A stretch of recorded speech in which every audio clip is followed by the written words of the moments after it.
بسم اللہ الرحمن الرحیم۔ رسول اللہ صلی اللہ علیہ وسلم نے ایک مرتبہ فرمایا کہ درختوں میں سے ایک درخت ایسا ہے جس کے پتے کبھی نہیں جھڑتے اور اس کی مثال مسلمان جیسی ہے، مجھے بتلاؤ وہ کیا درخت ہے؟ تو لوگ جنگلی درختوں کی سوچ میں پڑ گئے اور عبداللہ بن عمر کے دل میں آیا کہ میں بتلا دوں کہ وہ کھجور کا پیڑ ہے۔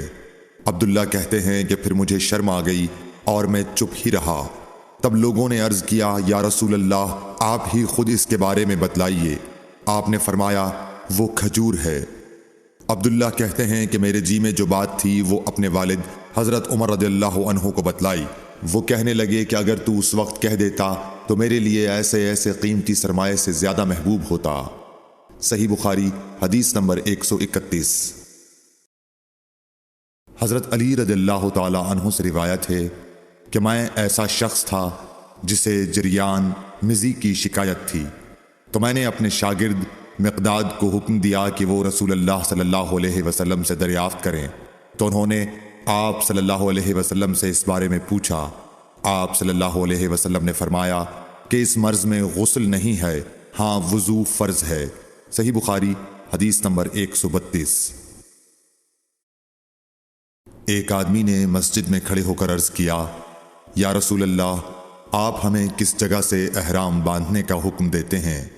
تو رسول اللہ صلی اللہ علیہ وسلم نے فرمایا مدینے والے ذوالحلیفہ سے احرام باندھیں، اور اہل شام جحفہ سے، اور نجد والے قرن منازل سے۔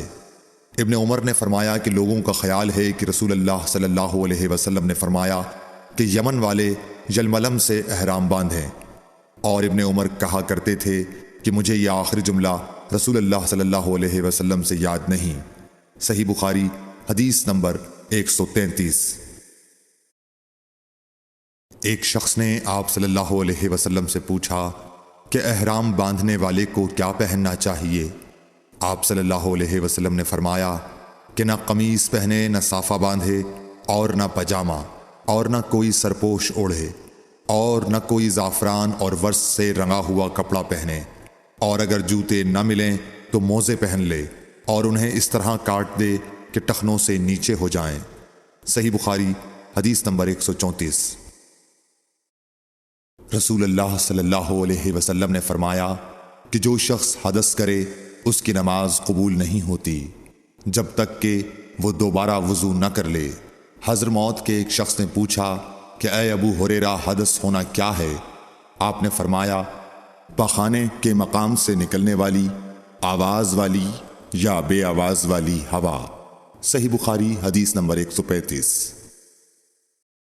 رسول اللہ صلی اللہ علیہ وآلہ وسلم نے فرمایا کہ میری امت کے لوگ وضو کے نشانات کی وجہ سے قیامت کے دن سفید پیشانی اور سفید ہاتھ پاؤں والوں کی شکل میں بلائے جائیں گے، تو تم میں سے جو کوئی اپنی چمک بڑھانا چاہتا ہے تو وہ بڑھا لے، یعنی وضو اچھی طرح کر لے۔ صحیح بخاری حدیث نمبر 136۔ رسول کریم صلی اللہ علیہ وسلم سے شکایت کی گئی کہ ایک شخص ہے جسے یہ خیال ہوتا ہے کہ نماز میں کوئی چیز یعنی ہوا نکلتی معلوم ہوئی ہے۔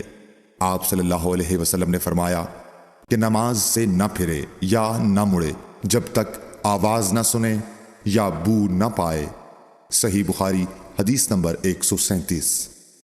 نبی کریم صلی اللہ علیہ وسلم سوئے یہاں تک کہ آپ خراٹے لینے لگے، پھر آپ نے نماز پڑھی، اور کبھی راوی نے یوں کہا کہ آپ صلی اللہ علیہ وسلم لیٹ گئے پھر خراٹے لینے لگے، پھر آپ صلی اللہ علیہ وسلم کھڑے ہوئے، اس کے بعد نماز پڑھی۔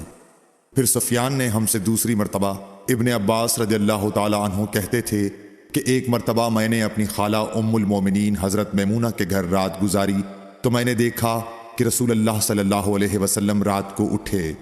جب تھوڑی رات باقی رہ گئی تو آپ صلی اللہ علیہ وسلم نے اٹھ کر ایک لٹکے ہوئے مشکیزے سے ہلکا سا وضو کیا۔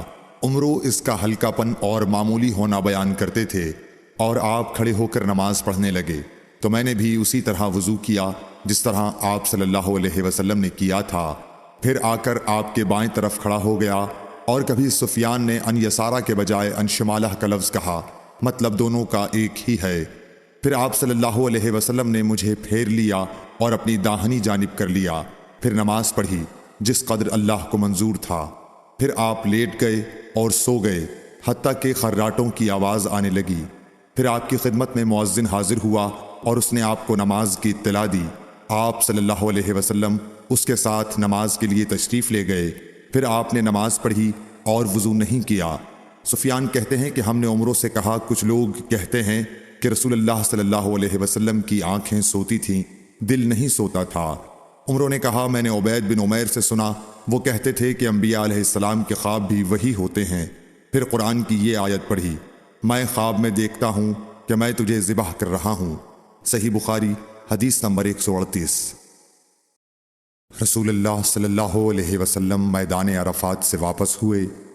جب گھاٹی میں پہنچے تو آپ اتر گئے۔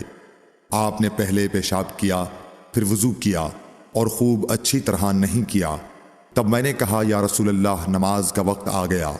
آپ صلی اللہ علیہ وسلم نے فرمایا، نماز آگے ہے، یعنی مزدلفہ چل کر پڑھیں گے۔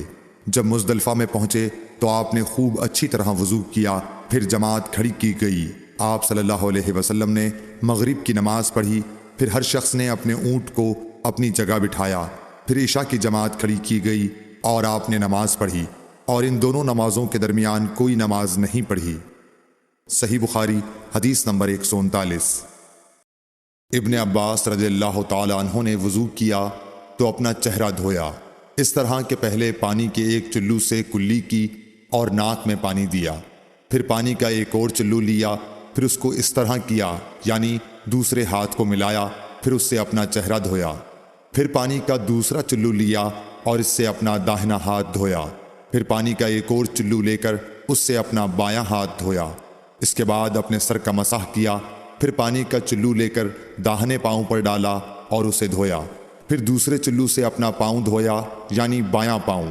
اس کے بعد کہا کہ میں نے رسول اللہ صلی اللہ علیہ وسلم کو اسی طرح وضو کرتے ہوئے دیکھا ہے۔ صحیح بخاری حدیث نمبر 140۔